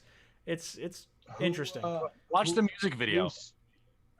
Even better. Cardi Okay, B. who's the It's artist? Cardi B and Megan Megan Thee Stallion. Thee Stallion. Yeah, it's I don't even know who any of those people are. Oh, Cardi Dude, B. it's I like- heard of. I can't. it had like news outlets and everything just losing their mind, like this is what girls are looking up to, and pulling it. It was. Yeah, I bet. I listened to it a few God, I times. can't So wait to this see past it. weekend. This past weekend, I went up to a bachelor party out in the Poconos for one of my good buddies. We listened to that probably 4 or 5 times between the ride up, just jerking around on the back deck drinking, and then on the way home. Not a very good song, but No. See, this week I was trying to I was adding music to the radio station, and I had to look up the clean version of that song because it's doing so well, and there's 3 words in the song. It's not even worth adding to the rotation. yeah, no, you can't. It's No. when the word is tushy instead of the that last P word. It's pretty funny. It's you can't listen to the radio edit version because it doesn't make any sense. There's nothing there. Yeah, it's nothing. It's not. That's funny. I had no idea what I was walking into there. I'm yeah, old at that this. was- I guess I'm old. No, it's all right. The only That's reason I funny. heard about it is because they were talking about it on Joe Rogan a while back, or a week ago, and I was like, oh, I wonder what that is. And I was like, oh, that's what that is. Okay. All right, we got a caller on the line. Call from Talk some That's football. funny. Liam. Liam, what's good, brother? Welcome to Talkin' Jets. Hey Ryan, love your show. Say hi to the panel for me.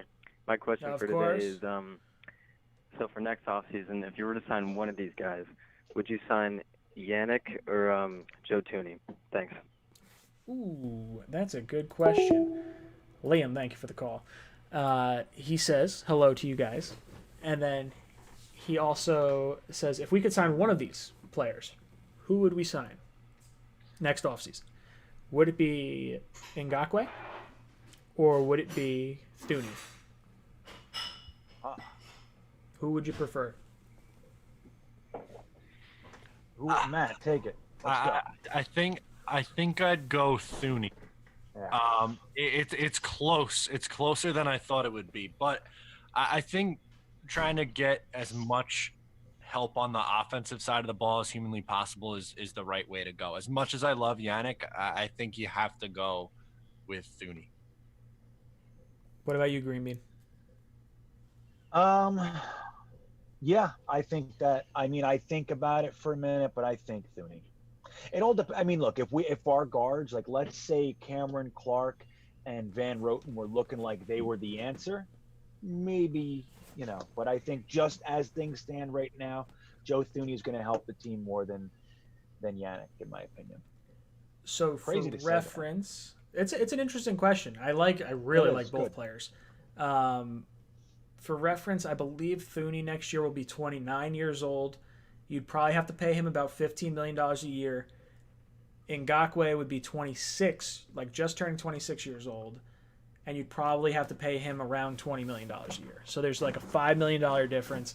I do tend to agree. I think Thuney would be the way I'd go. He doesn't get injured. He doesn't get penalties, although Yannick doesn't get injured. I don't know what his penalty situation is, but that's a good question. That was a really good one because you could really go either way. I like helping the offense, and I think Matt hit the nail on the head a few weeks ago now. You've been saying that, like, hey, guard's going to be the position we really got to look for because we don't know if Alex Lewis or Van Roten are really going to be, the answer, especially, Clark too. We don't know. Right.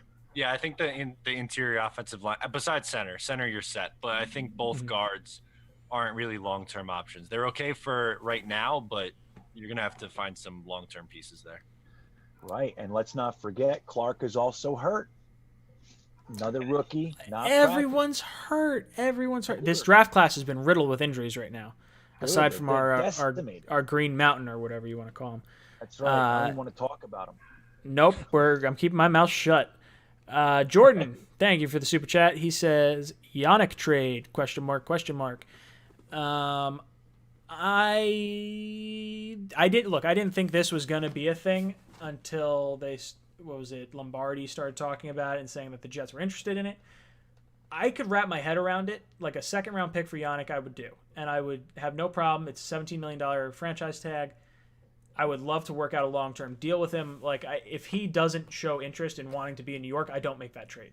Like, you have to at least know you're going to want to re-sign him, or at the very least that you are okay with franchise tagging him next year while you work out a contract, which is going to cost you $22 or $23 million for that franchise tag. But yeah, I got a trade. It didn't make sense for a trade for me because it doesn't seem to fit with what Douglas is doing. I don't want to say Douglas is punting on the season, but it doesn't seem like he's pushing all his chips into this season. I think he wants to evaluate, and I think that's a very good part of the team building process, and I don't think that should be looked at as a punt for the season. Right. But I also don't think he's pushing all the chip in right now. I think he's kind of building and waiting for that. Green, what do you think about the Yannick potential trade?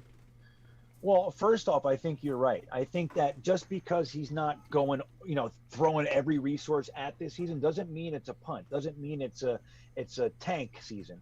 He's trying to compete. He knows damn well there's a very small chance that we're winning it all this year. So he wants to. We saw all the 1-year contracts, and all that sort of stuff. This is his first year. He's evaluating. He's getting his people in here, his pieces, and he's developing a resource base for the following years, which is exceeding what we've had in here since the year 2000. We haven't had resources like this as far as draft capital goes, with a franchise quarterback already in house, depending on the conspiracy, of course. But so we have. I think that I think he's doing a good job, Joe Douglas. Now that said, I'm concerned about trading for Yannick because the NFL league rules state that we cannot sign him.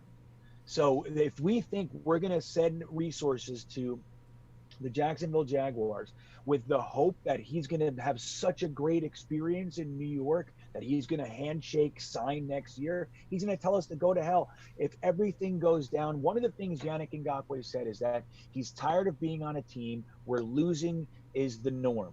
He doesn't want to do this anymore. The Jets, with all due respect to us, okay, the last decade and even before that, over our history, losing has been more the norm than winning. So how are we going to sell this to him? Okay, great. I'll come there for one season. At the end of the year, let's say we're 6-10. He's signing long-term with us. I think it's a crapshoot that's not worth taking. Now, if we can get the Jaguars, like we say, hey, we'll give you a second that turns into a fourth if he decides to leave. But then are they going to do that? You know what I mean? So I don't know. There's ways to look at it. That all said, I think it's too risky, man. That's what I think. Yeah, I'm with Green Bean. I love the player, but the fact that you can't sign him right now is a little bit worrisome. And you're 100% right, both of you, in the sense that it's an evaluation year. That's the perfect word for it. It's not that he's saying we're tanking this year. It's not that he's saying we're going all in this year. It's what do we have on this roster and who can we build around for the future, which is completely fine. I think that's a smart way to really see which direction your franchise is going. So I would be surprised if he's giving up the assets on a question mark of someone who might not be here long term. So I don't necessarily think it would happen. As excited as I would be about it, because I love the player, I don't know how likely it is. I like that. I think we're all in agreement for the most part. I'm going to open up the phone lines again. Guys, remember, keep the questions short because I have to reiterate the questions to Green Bean and Matt. Grandpa Mark looks like he tried to call in. I'm going to call him. Let's see if he picks up the phone. I don't know if he'll pick up the phone or not. I don't do this too often. Where I just call the other person. I think I called Green Bean the one time. You did, yeah.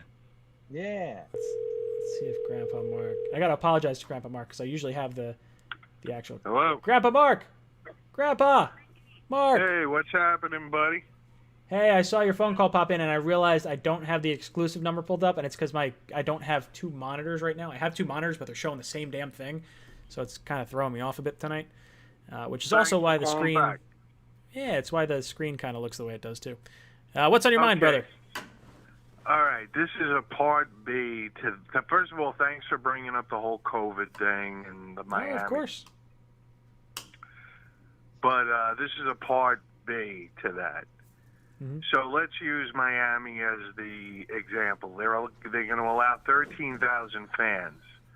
Mm-hmm. Who makes the determination and how the determination of what 13,000 ticket holders to let into the stadium? If I'm a ticket holder or just an average ticket holder, I'm going to be pretty pissed if I still want to go to the game, but I'm not going to be one of the 13,000.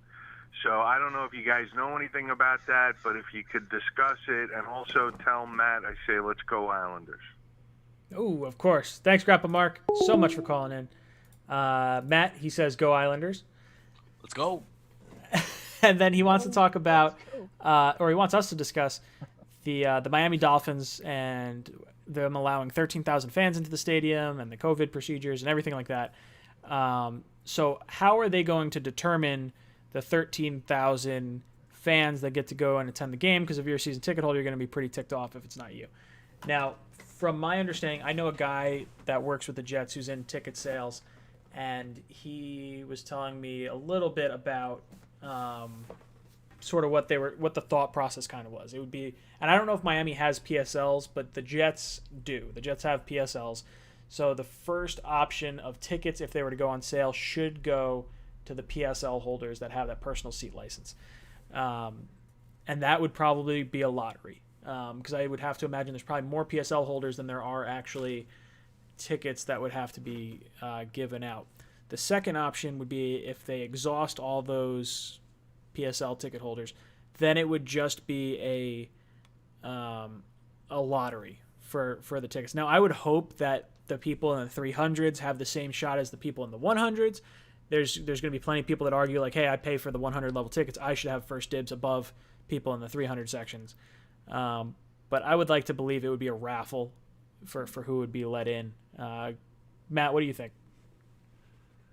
I think along the same lines as you, I would maybe have the season ticket holders have an opt-in or opt-out option. So like they could either have it like say, are you interested in this? No, I'm not. Okay, don't worry about it. And then go from there. But it all depends on how many season ticket holders there are, how many people decide to opt in and stuff like that. But ultimately, I think it would be some form of a lottery to get in. Green Bean, what about you? I don't know. I think they might just eradicate the season ticket holder thing, or I don't know. I think just sell tickets. Like they'll just say, hey, here, first come, first serve. Maybe they make them like my era, and we have to go there and wait outside online in a tent. They've moved the line to online now. Now basically you get to go through all of Ticketmaster and you type in all your information real quick and then you hit enter and you're like, yes, I got my tickets, and it said, oh, wrong password, and then you lose all your tickets like I have with my concert tickets in the past. Really? Yeah. Oh yeah. I get so mad. I have the wrong. Hey, is that the little green bean or the mini bean? Preteen bean. Yeah, Preteen bean. There it is. Yeah, he's looking for dog food. He's looking for Bigfoot. That's what it is. Yeah, he's out Green there beans looking for sparking big up plays. over there. It's legal in Washington, isn't it? It actually is. There are weed stores all over the place. There's one right here called Mountain Smokes or something like that. But this is a mosquito ring. That's one of the parts of being outside is that there are mosquitoes attacking me right now. It's Oh, dusk. that It's only 6:30 here. You know. I want to point out, that is a tree behind you, correct? That big stump? That thing? Dude, Or is it look rock? at the size of that thing. No, that's a tree stump. Jesus. Massive. Can you Huge. It's bigger. It's stand up and go walk over by it? I'm just curious what You want to see what you it look. This is going to be a very telling an tale if experiment. Green Bean actually has pants on shit. or not. But I don't. let's see. Holy smokes! Oh That is my a- God, that thing's that is a Is it right here? big It's a fucking stump. big- It's actually huge. Have you Massive. ever played the game? I'm going to ask both of you guys. Have you ever played It's the like game all Stump? rotten and shit. No, what's that? Oh man, Green Bean, do you know what the game Stump No. is? Oh, this is fun. So we used to play this in college all the time. You get a stump, and usually it's just a tree that's cut in two spots, and you can just put it on the floor, or you just find a stump in the woods. I went to school in upstate New York, so this is this is where this is coming from. We put one on a dolly and we wheeled it into our dorm room, and basically what you do is each person, let's say the three of us, we each get a nail, and you drive the nail in just a little bit so your nail's sitting up, and then you have to flip the hammer up in the air, catch it, and drop the hammer down on the other person's nail. And the tallest nail standing at the end, or the last nail standing, wins. And everyone else has to drink. So flipping hammers while you're drinking, not the brightest, but a lot of fun. We played, one of my buddies is like Sounds really great. handy with carpentry work, and he comes over the one time up Binghamton, and he goes, boom, drives my nail in, first shot. And I was just like, I didn't even get to swing. Like, what the hell? You got to hit me first? Sometimes you team up on like the best guy. Oh, it's a lot of fun. That But sounds that awesome. would be, you would need Right. That you would sounds need a great. sledgehammer. You need a sledgehammer and a railroad tie to like play stump on that thing. That is enormous. Ugh. All right.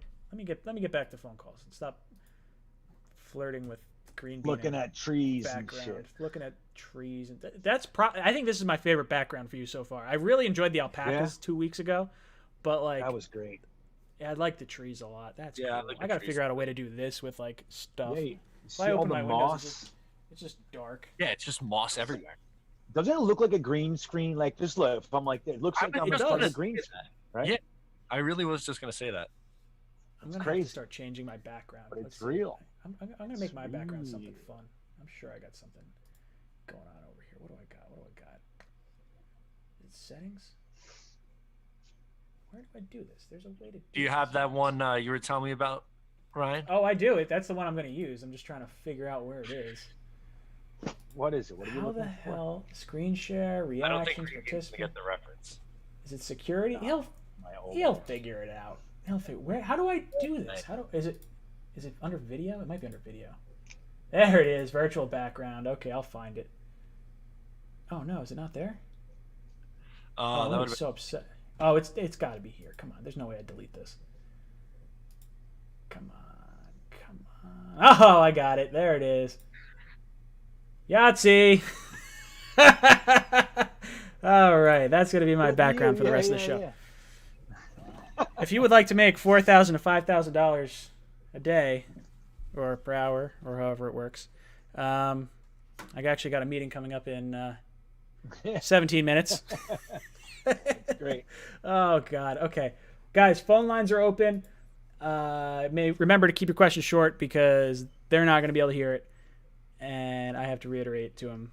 Man, it's so weird. My head like gets chopped all over the place. I wonder, can you see it through my fingers? Oh wow. My finger. Oh, I gotta get my Yeah. fingers closer. See, that's when you know it's real.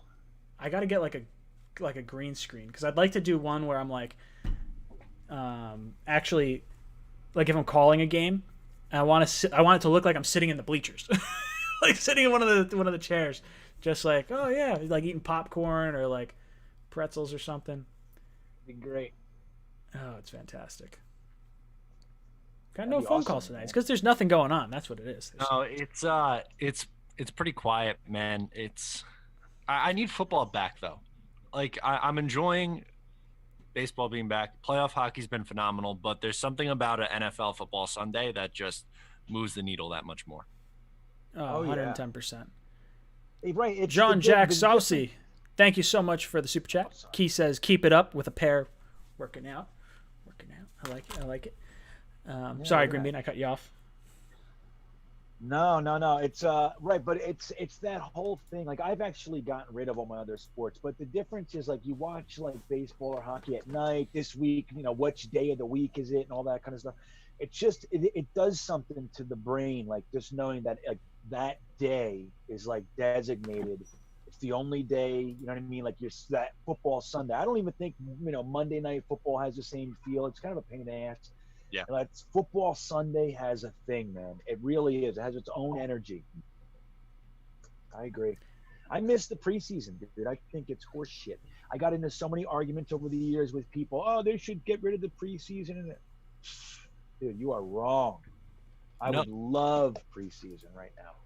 Yeah. I would. Do you know how sloppy those games would be if there was no preseason? The first 3 weeks of the year would be a disaster. Right. That's why we're going to beat Buffalo. Possible.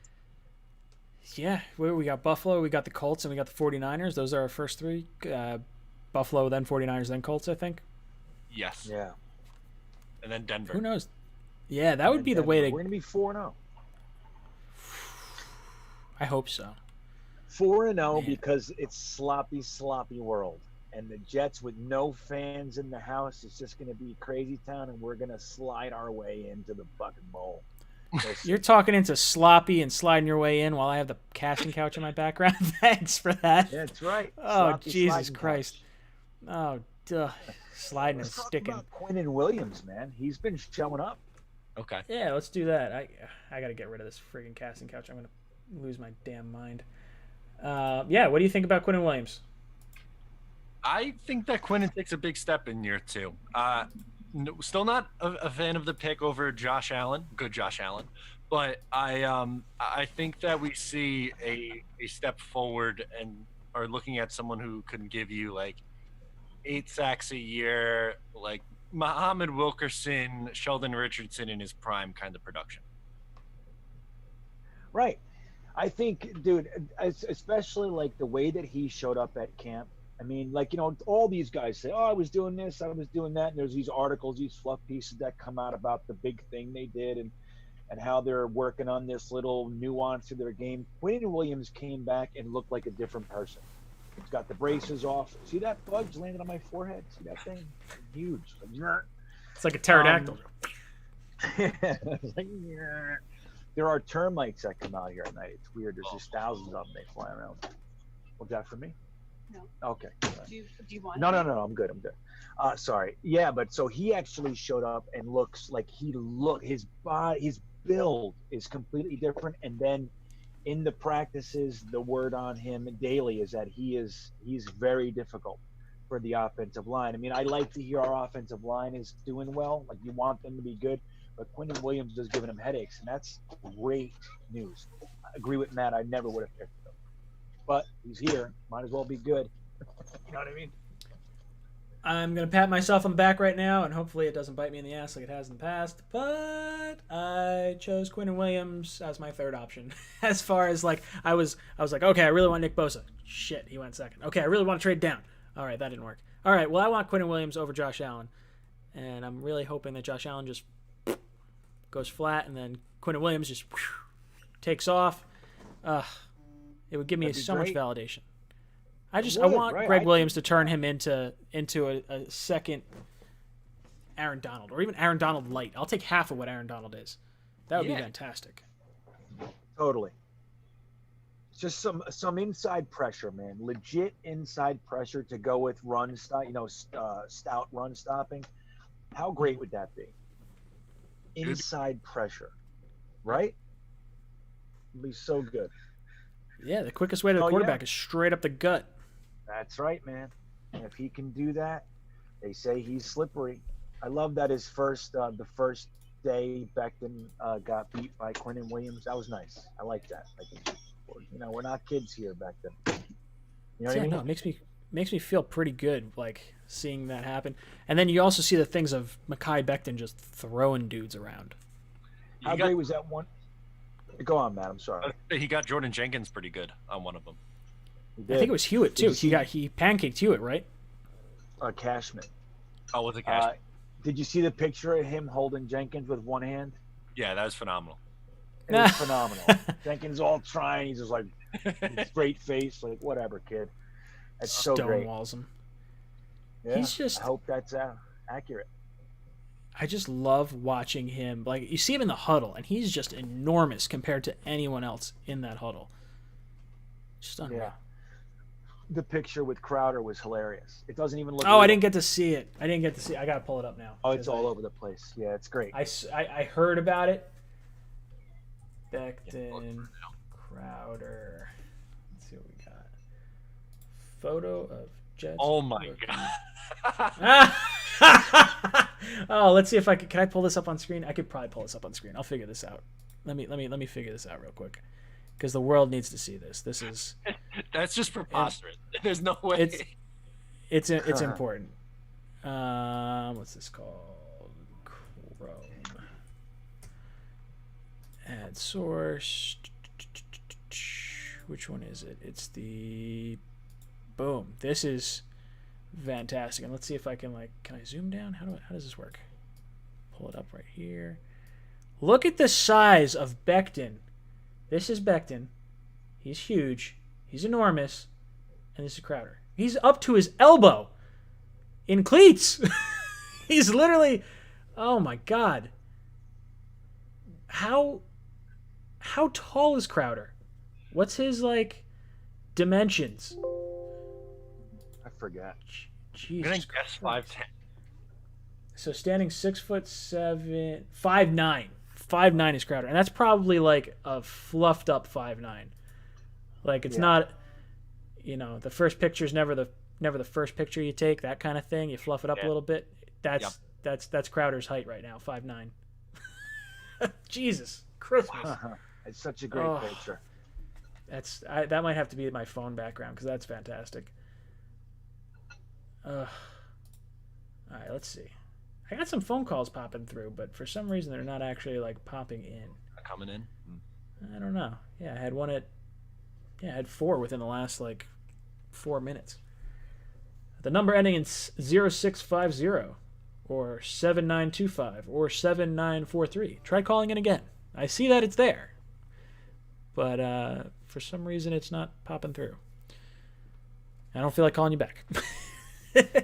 We got 9 minutes. Guys, if you have not joined the fantasy football pool, not the fantasy football pool, I will leave the link to that in the description coming up, but I haven't done that yet. There's a link in the description to the Pick'em League. The Pick'em League is being run through CBS Sports. I'm going to give away something each week to the top player in the league, and join it. It's totally free. It doesn't cost you anything. It's a lot of fun to just kind of go back and forth with us. We got a caller. Okay, all right, let's do this. Call from JJ. Hey, what's up, JJ? How you doing? Not bad, brother. How you doing? I'm hanging in there. Just another night in paradise with these two goons. Yeah, hey, right on, guys. You do a great job. Listen, you think CJ's going to regret not playing this year? Ooh, good question. Good question. Let me ask your thoughts. What do you think about CJ? I think he's regretting it already, to a certain extent. You He's think a so? guy that plays with a lot of heart, and you got to. I mean, things are looking good. I mean, the team's gelling together. The first time you could say that about the Jets. In the 30 years that I've been watching them, I'm feeling wicked about the way they're playing, the chemistry that they're having this year. We're going to be all right, I think.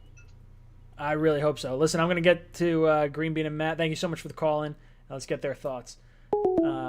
All right, guys. So he's asking, do you think that CJ Mosley is regretting opting out for the season right now?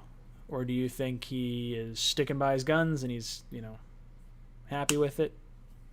Matt, what do you think? No, I don't think he's changing his mind or anything like that. I think he's fine with it. It's a tough situation. Every single player who has decided to opt it out made that tough decision with their own health and family's health and stuff in mind, and I can't blame a player for deciding to opt out. And if he thinks that's what's best for him, his family, I have no issue with it, and I really don't think that he's regretting it. Green Bean, what about you? Let's see. He got his $10 million bonus check already, and he doesn't have to do anything. This guy has made $27 million for 3 quarters of football. Where does the regret come in? I'm not following. He I don't is understand. making buku money off the Jets and not playing. I don't think he regrets it. I think he's fine with extending his. It's not really extending his career because he's getting the same amount of money, but another year later, the team's going to be better. He knows the team's not really competing this year. Maybe he feels good about giving Avery like way more reps. He's going into his free agency year, so maybe there's a little, hey, let's help a brother out. I don't know. I don't think he's regretting it. I think he's just fine with his money. I would like to believe he's regretting it. I really would, because then it'd be like, maybe he wouldn't have opted out. But I think it's a tough decision for any football player to make, because you got to remember, these guys have been playing football probably since they're elementary school, middle school for the most part. Right. It's got to hurt him to not play if he feels he's healthy to play. I think you started seeing Avery Williamson with that last year. I mean, granted his was an injury, but I mean the dude suited up in his gear every Sunday. It was fantastic. He had the Instagram pictures of him with his feet up on the desk or in the supermarket or all these different things. He was. I'm excited to get Avery back this year. I really am. Yeah, man. Yeah, Avery Williamson is a stud, man. People forget. We got all this, the big hoopla around CJ Mosley, but Avery Williamson is a stud middle linebacker, and he was very good for us. He was very good before we got him, and he's going to be a fantastic addition. I just hope he stays healthy. He's better than everybody else that we have, other than CJ Mosley. Yeah, completely agree. I think Avery, just getting him back alone, after not having him or CJ last year, even with the loss of Jamal, I think it's going to be a huge boost to this defense. I think Avery's going to be able to get this team lined up the way they should have been lined up, because you actually get some more perspective, sort of, I don't want to say riding the pine, but a player like Avery that's really smart and has played a bunch of years and just kind of got to sit and learn and absorb some stuff. I don't know how much he was around the team, because it seems like he wasn't, there for game day or anything, but he's still watching tape, I'm sure. I think we're going to see a really good defense this year. I think we're going to see a really good Jets team in general. And I think, Matt, I think you touched on your podcast with the if the offensive line plays to a 15 to 20 caliber offensive line, Sam should see a giant step forward, and you should see Bell take a giant step forward. And, getting Herndon back, the tight ends are going to play even better. The defense, I think at worst is top 15. I don't think they're going to fall below that. Our hardest thing right now is going to be our strength of schedule. Outside of that, I think this team is clearly better in almost every position, maybe aside from safety, than we were last year. Absolutely. And that's what I tried to do on that podcast. And I was trying to take positive outlook, and then I'm going to do negative outlook and then a realistic one after, before the season gets going. But in order for the Jets to have a positive outcome season, meaning, 9-10 wins, fighting for a playoff spot, they're going to need a lot to go right. But like you said, that the offensive line overachieving and being better than expected would help that a ton, because not only are they better as a unit, but then Sam gets better, then Le'Veon gets better, and that just opens up so much more for the offense, which was atrocious last year. They were 31st in the league in offense. You can't win in the NFL like that.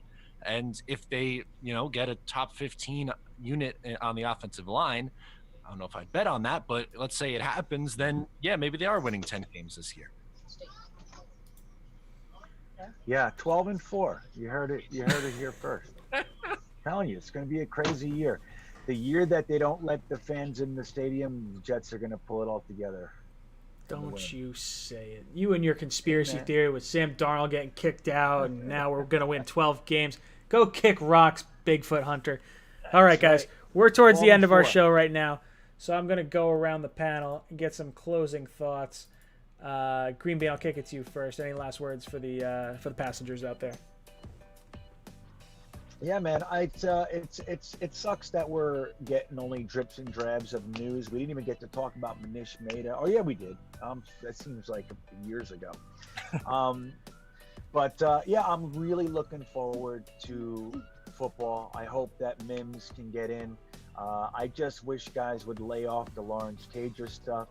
Unfortunately, he's more than likely the next Clyde Gage, Stevie Anderson, that batch of guys. I'm rooting for him, guys, but let's slow down, and we'll see how it goes. I'd like to sign Kevin White. I think giving him another chance might be worth a shot. But had a good time tonight. Absolutely. What about you, Matt? Any last words? Yes, if someone could let me know if Bryce Huff is alive, that would be phenomenal because we have no idea what's going on with Huff. So that's my goal for this week, to find out if he's actually has a pulse and is at the Jets camp. All right, guys. We'll be back here the same time next week. We're counting down. Man, we got like 2.5 weeks, just under 3 weeks until Jet football finally returns and we're not banging our heads against the wall, just hoping for football. Guys, it's been real hanging out with you guys. I have a lot of fun talking with Matt and Green Bean. Make sure you sub them up. They're in the links down below in the description. Also, make sure you join the fantasy or the Pick'em League. The Pick'em League's down in the description as well. Totally free. Get yourself ready to win some cool gear this year. But guys, this is Jets Talk signing off. JETS.